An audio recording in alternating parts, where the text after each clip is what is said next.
The safe was supposed to be untouched, a promise I'd kept for 12 years. Ellen's jewelry, her mother's before her, and her grandmother's before that, locked in steel and combination. She'd made me swear, days before the cancer took her, that it would stay in the family. Now, I was standing over it, the door swung open, the velvet-lined trays bare except for a single pearl earring that must have rolled into a corner. My son's key ring lay on the carpet, one key bent slightly from use. I didn't touch the earring. Didn't touch anything. Just stood there in the stale air of my office, the metallic smell of the safe's hinges mixing with the faint lavender scent that had clung to those heirlooms for decades. The front door clicked. His voice floated down the hall, casual. "Dad? You home?" I stepped out and met him in the living room. "What happened to the jewelry?" For half a second, surprise flickered in his eyes, then the smirk. "I needed cash. Just sitting there, collecting dust." My stomach went cold. "Those weren't yours to take. They will be. Eventually." He tossed his jacket on the sofa like we were discussing a borrowed lawnmower. "I was behind on some things. Cards, a loan. It's handled now. You sold them. Pawn shops pay more than you think, if you know where to go." He shrugged. "Don't make this a big deal. They're just things. Just things." Ellen's engagement ring, the emerald pendant her father had smuggled home from Europe in '46, the gold cuff her grandmother wore on her wedding day. Just things. I didn't yell. Didn't threaten. The silence stretched until he shifted, uncomfortable. "Look, I'll make it up to you. I've got a deal coming through. Big commission. You'll see." I nodded once. "I see." He mistook that for agreement. "Good. I've got to run. Meeting a guy about a property." When the door shut behind him, I sat in Ellen's old recliner, the same one she used to read in on Sunday afternoons. My hands rested on the worn arms, the fabric fraying under my fingers. I stayed there until the light outside shifted from gold to gray. By dinner, I had a legal pad on my desk and a pen in my hand. I wrote 3 columns: bank transfers, pawn receipts, communications. Under each, I left room for details. That night, I drove 2 towns over to the first shop on my list. The man behind the counter looked up from polishing a watch. "Help you?" I set Ellen's photograph on the glass case between us. "You bought some pieces from my son. I want to know what." He started to deny it, but I slid a folded paper across, a bank statement with his shop's name circled, the date in bold. "You can tell me, or you can tell the police. Your choice." By the time I left, I had an itemized list and a copy of the transaction record. Back home, I filed it under pawn receipts. The next morning was bank transfers. A different branch, a different name, but the same pattern: withdrawals, deposits, cash conversions. I traced them backwards until they landed in the account of a man I recognized from Ellen's stories, a fence with a reputation for discretion and high prices. 2 weeks in, my folder was half an inch thick.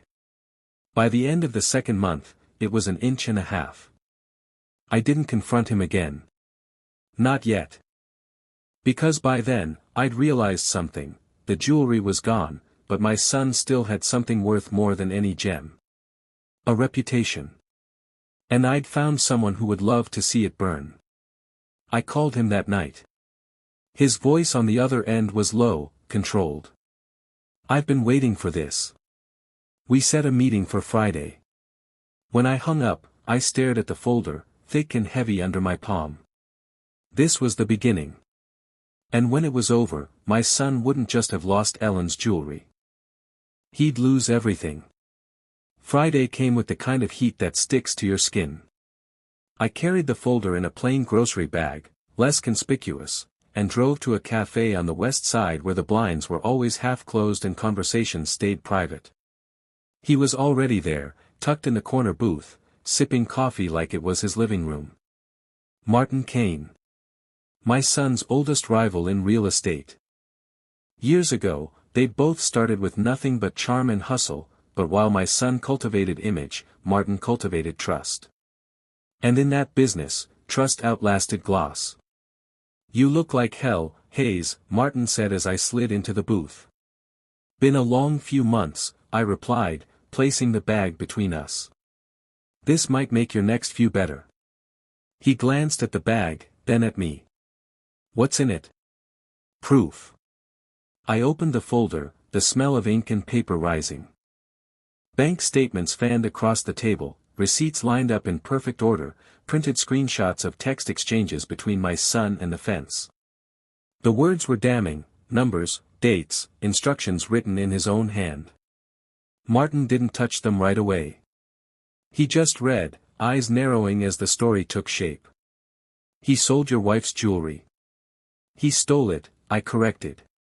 "And laundered the cash through a pawn network." "That's what you're holding, betrayal." Martin leaned back, a slow smile spreading. "If I drop this in the right places, he's done. Clients won't touch him. Partners will scatter. That's why I'm here," I said. "No one else sees it until it's worked its way through your channels." He tapped the folder. "What's in it for you?" Watching him fall. The smile turned sharp. "You always were straightforward." By the time I left, Martin had the folder tucked under his arm like a prized possession. The deal was unspoken, he'd use it, and he'd make sure the fallout was visible. The following week, I didn't need to check the news. The calls started first. My son's voice on the machine, clipped, agitated. "Dad, something's going on. People are pulling out of contracts. Call me." I didn't call. By Wednesday, his name was absent from the listings of his own firm. Thursday, I heard from an old neighbor that the company had quietly removed his biography from their website. The rival had done his work well. But this was only half of it. On Friday evening, I drove to the police station, the second copy of the folder sitting on the passenger seat. This one had extras, notarized affidavits from the pawn shop owner, a written statement from the fence, bought with a modest incentive, and a chain of custody log that would hold up in court. The detective on duty read the first 3 pages and whistled. "This is your son." "It's the man who sold stolen property," I said. The report was filed before sunset. That night, I sat in Ellen's recliner, the house quiet except for the ticking clock. Somewhere across town, my son was watching his career bleed out, unaware that the Real wound was still coming. Because once the police began their work, there'd be no patching this. And in the space where his pride used to be, there'd be only one thing left, the knowledge that his father had been silent to his face, and merciless behind his back. The first call I answered wasn't from him. It was from a number I didn't recognize, the kind that makes you hesitate before picking up. "Mr. Hayes." The voice was clipped, professional. "This is Detective Lanning with the Financial Crimes Division. I'd like to ask a few follow-up questions about your statement." "Of course," I said. My tone was steady, my breathing measured. Inside, something slow and deliberate uncoiled, satisfaction in its purest form. We went over dates, transactions, the identities of the businesses involved. Lanning's questions were precise, aimed at confirming the chain of events I'd already laid out in the file. I could hear papers shuffling in the background, the occasional click of a pen. When the call ended, I sat at the kitchen table, Ellen's photo beside me. She'd hated lies. Now, the truth itself was the weapon. By Monday, my son's voice was back on the machine, this time fraying at the edges. "Dad, I think someone's. I don't know, targeting me. There are rumors going around, ugly stuff. If you've heard anything." I erased the message halfway through. 2 days later, I stopped by the coffee shop on Main Street. The place was crowded with the kind of mid-morning chatter that carries gossip better than any headline. I didn't have to strain to catch pieces of it. Heard his accounts are frozen. Lost 2 big clients in the same week. Might be under investigation. I stirred my coffee slowly, pretending not to listen. That evening, he showed up at my door. No call ahead, no warning. His tie was crooked, his shirt untucked, a man who'd run out of rehearsed appearances. "Can I come in?" I stepped aside. He didn't sit, just stood in the middle of the living room like he wasn't sure if he was welcome. "Something's happening," he said. "People are acting different. I've lost contracts, meetings are being cancelled, and now the cops are asking questions about some pawn shop receipts." I kept my face still. Pawn shop receipts? Yeah. They're saying I sold stolen goods. It's insane. I mean, he caught himself, looking at me sharply. "You wouldn't know anything about this, would you?" I met his gaze. "Why would I?" Silence stretched between us. He searched my face for cracks, for something he could read. I gave him nothing. Finally, he exhaled sharply, almost a laugh. "Yeah. Forget it. I'm just tired." When he left, I watched from the window as he walked down the driveway, shoulders hunched against an invisible weight. He didn't look back. The next morning, the news broke. Not a headline, just a brief in the business section: local realtor under investigation for fraud and sale of stolen property. It was printed in black and white for anyone to read. That night, the phone rang again. His voice was different now, raw, stripped of its usual confidence. "Dad. I think I'm in real trouble." I let the machine take the message. He wasn't wrong. Because the investigation was only beginning, and I'd made sure they had more than enough to keep digging. The first real crack appeared in public. I was at the hardware store, buying screws for a project I didn't need, when I saw him through the front windows. He was across the street, arguing with a man I recognized as one of his bigger clients, a doctor who owned half a dozen rental properties. The client's face was tight, his hands slicing the air as he spoke. My son kept gesturing back toward his car, like he could drag the conversation out of sight. It didn't work. The doctor turned on his heel, got in his SUV, and drove off without looking back. I didn't wave.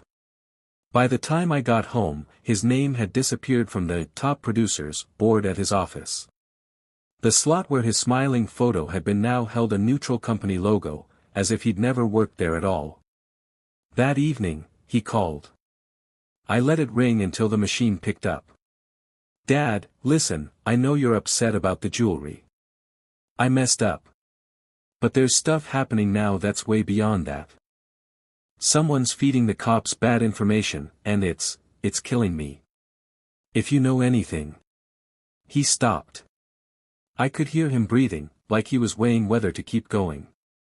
Then the click of the receiver ending the call.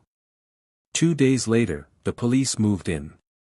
Not a dramatic raid, just 2 unmarked sedans pulling up to his house mid-morning. Neighbors stood in their driveways, watching as plainclothes detectives carried boxes out the front door. Computer towers, stacks of files, a safe barely larger than a bread box. I stayed in my car at the end of the street, far enough not to be noticed, close enough to see the way he hovered in the doorway, trying to look cooperative while his face went pale. By that night, the whispers were louder. The coffee shop crowd didn't bother lowering their voices anymore. At the grocery store, 2 women by the bakery counter traded rumors like currency. Could be looking at jail time. Something about fraud and a stolen estate. The stolen estate. Ellen's jewelry reduced to a tabloid phrase. That weekend, I got a knock at my door. It wasn't him, it was his wife. Her lipstick was smudged, her hair pinned back like she'd dressed in a hurry. "Can we talk?" she asked, stepping past me without waiting for an answer. She perched on the edge of the sofa, knees close together, hands twisting in her lap. "He's not himself. He's barely sleeping. Keeps saying someone set him up. I told him it's probably a mistake, that it'll blow over, but... Her voice cracked, and she stopped. Looked at me. If you know anything, please, he's still your son. I studied her for a long moment. Still my son, I repeated. She mistook it for agreement. So you'll help? I already have, I said. Her brow furrowed. What do you mean? I stood, walked to the window, and looked out at the fading daylight. Tell him this, the difference between a mistake and a choice is that one can be forgiven. When she left, she didn't look back. 2 days later, his face appeared on the evening news, grainy footage from the courthouse steps. No charges yet, but the anchor's tone made it clear they were expected. And I knew that from here, the fall would be swift. Because the public didn't need a conviction to decide someone was guilty. They just needed a good story. I didn't have to wait long. 3 days after his courthouse appearance, his car rolled into my driveway. Too fast, tires crunching gravel, the engine still running when he slammed the door and stalked toward the house. He didn't knock, just shoved the door open like it still belonged to him. What the hell is going on? His eyes were bloodshot, his shirt wrinkled like he'd slept in it. There was no polite lead-in this time, no attempt at calm. I'm being bled dry, he said. Every client gone. Every lead dead. The cops keep showing up with more questions, and now the bank's frozen my accounts. Someone's feeding them everything. And it's someone who knows exactly where to look. I sat back in Ellen's recliner, hands folded. That must be hard. He stepped closer. Don't do that. Don't sit there acting like you're not enjoying this. I didn't answer. You think I don't see it, he pressed. Ever since the safe. You've been different. Quiet. Watching me like you're waiting for something. I was waiting, I said. For what? For you to understand what you took. He stared at me, confusion flickering into something darker, suspicion, then near certainty. You. Careful, I said quietly. The silence between us was brittle. Finally, he laughed once, sharp, humorless. If it is you, you won't get away with it. I'll find proof. You've been looking for months, I said. How's that going? His jaw tightened. You think you're clever. I think, I said, that you built your career on people believing your word. Now no one does. That's not clever. That's inevitable. He stood there another moment, breathing hard, then turned on his heel and walked out. The engine roared as he tore down the street. I watched until his taillights disappeared, then picked up the phone. Detective Lanning answered on the second ring. Mr. Hayes. I have something else for you, I said. A flash drive. Records he thought he deleted. I can drop it by tomorrow. The pause on the other end was brief. Bring it in. I hung up and looked at the drive sitting on the desk. It wasn't everything, not yet. Enough to tighten the net without ending it too soon. Because I wanted him to feel the walls closing. To wake up each morning wondering what would vanish next. The next day, I delivered the drive. By the following week, the investigation had a new angle, conspiracy to commit fraud. And now, even his lawyer looked wary standing next to him in public. He was running out of places to stand. By midweek, the desperation had a smell to it. Not sweat, not fear exactly, but that faint chemical tang of someone burning through every last option. I saw it on him when he turned up at the diner on 8th, the one where he used to buy Ellen pancakes on Saturday mornings. I was in my usual booth, coffee cooling in front of me, when he walked in wearing the ghost of his old confidence. He scanned the room, spotted a man in a tailored suit, and made a beeline for him. I recognized the suit, Harold Denton, the developer who once partnered with my son on 3 lucrative builds. Harold was halfway through a sandwich when my son slid into the seat across from him. Even without hearing the words, I could read the exchange. Leaning in, gesturing with open palms, a smile that asked for forgiveness without admitting fault. Harold shook his head before the pitch was finished, dropped some bills on the table, and left without touching the rest of his lunch. My son sat there for a moment, staring at the empty seat, then spotted me. His eyes narrowed. He came over, hands on the table, leaning down so his shadow fell across my coffee. "You talked to him?" "About what?" I asked. "You know about what?" I took a sip, letting the silence drag. "If Harold doesn't want to work with you, maybe it's because you've made yourself difficult to trust. You think you've got this sewn up," he said, voice low. "But you're not the only one who can play games." "I don't play games," I said. "I finish them." He straightened, muttered something I didn't bother catching, and left. The bell over the door jangled behind him.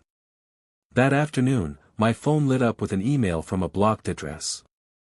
No text, just an attachment, a scanned letter from his lawyer, hinting at potential defamation claims if certain allegations continued to circulate.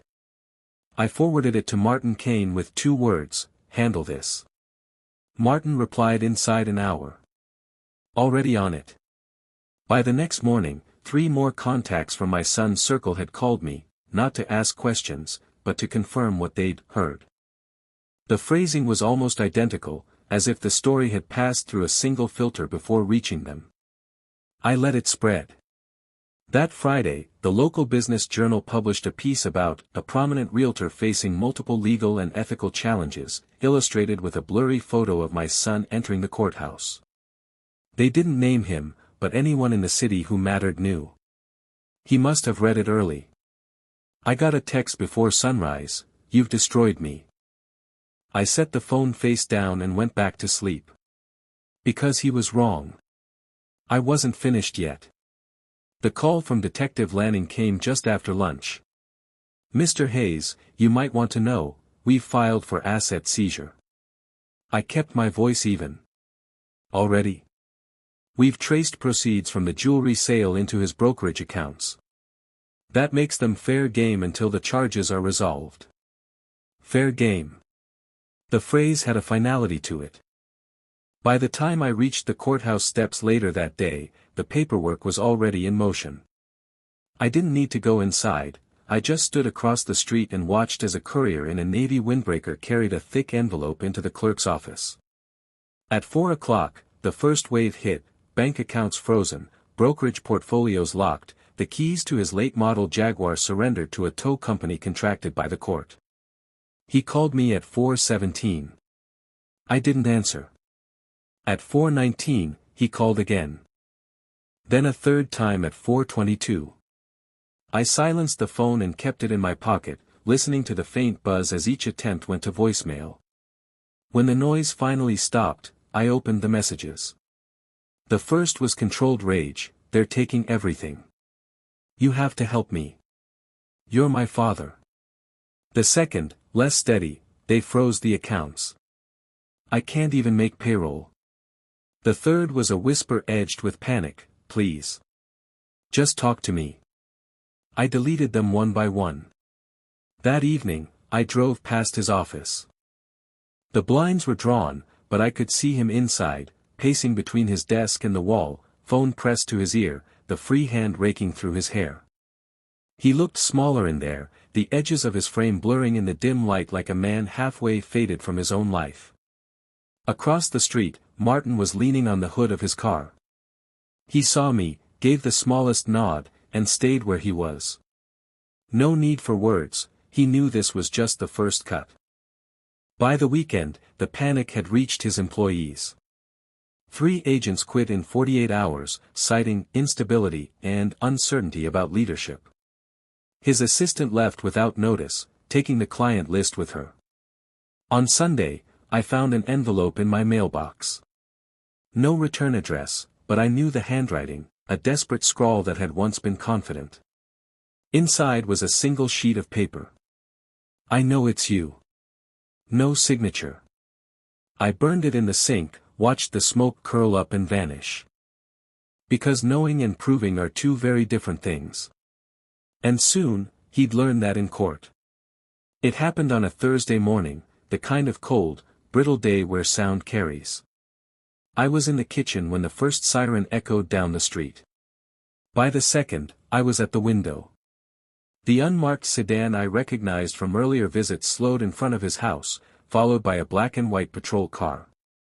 Two detectives stepped out, their coats buttoned against the wind, expressions flat. A uniformed officer joined them at the front steps. I couldn't hear the knock, but I saw the door open, my son framed in the doorway. He didn't resist, but the way his head jerked back told me he hadn't expected it today. A short conversation. A pair of handcuffs glinting in the pale light. Then the slow walk to the sedan. Neighbors watched from their porches, their murmurs visible in white clouds.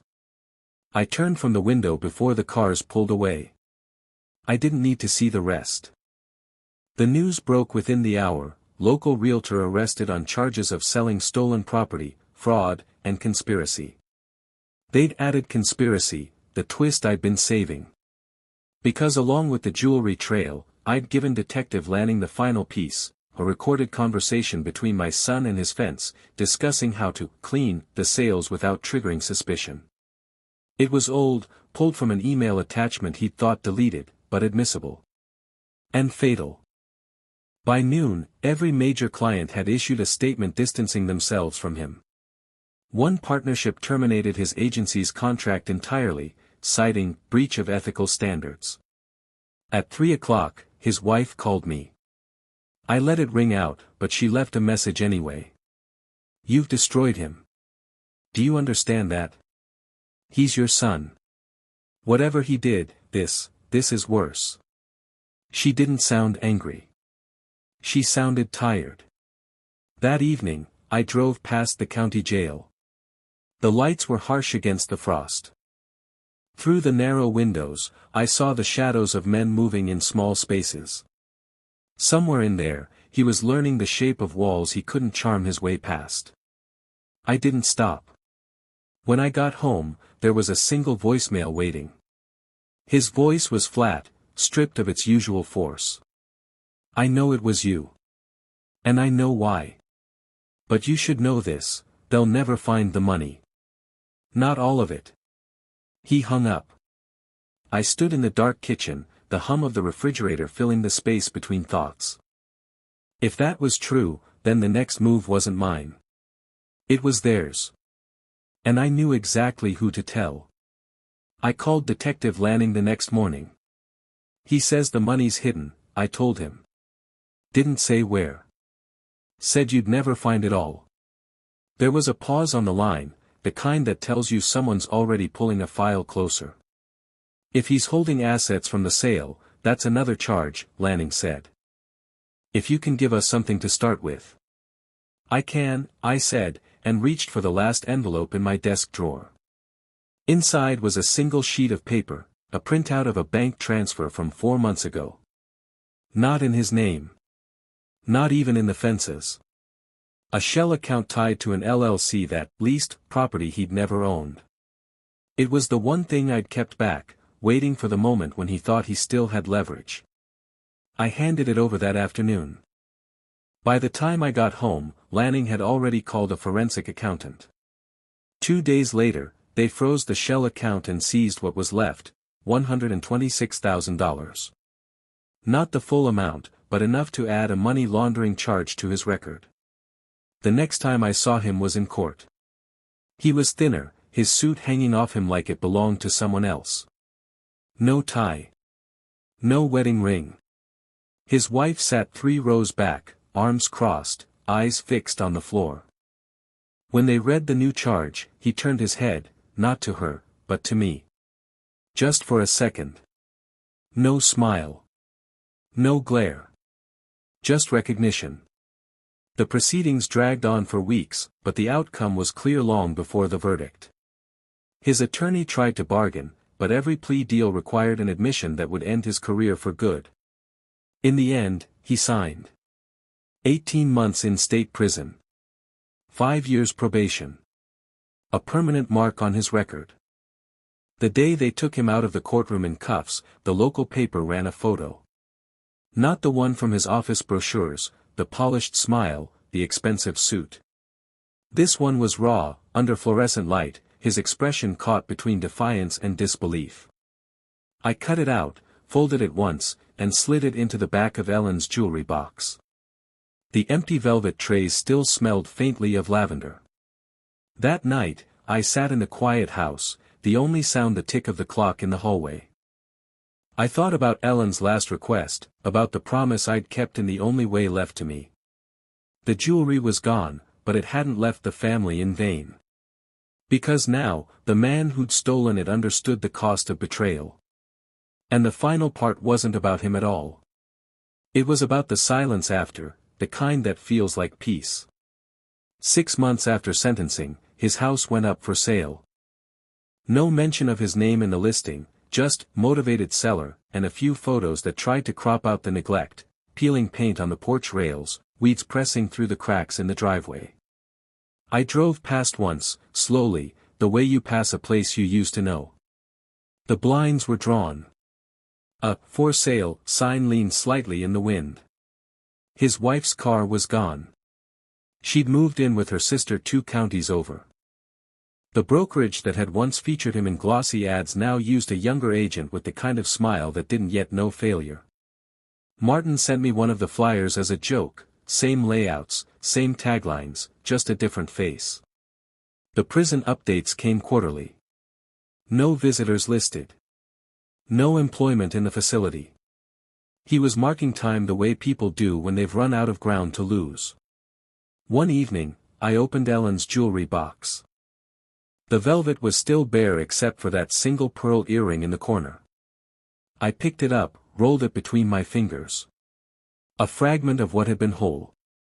I set it back, closed the lid, and slid the box into the safe. The new safe. Combination known only to me. The phone rang once, an unfamiliar number from the prison exchange. I let it go to voicemail. His voice, older somehow, came through the speaker. "I know you won't answer." I wouldn't either.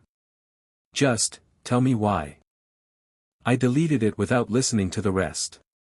Because he already knew.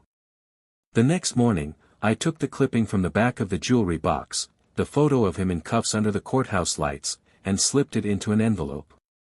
No return address. Sent to his old office. By the time he's released, the world he knew will have replaced him completely. The empty house, the empty accounts, the empty name, all waiting like shadows. And the only thing left for him will be the knowledge that none of it was an accident. It was a promise kept.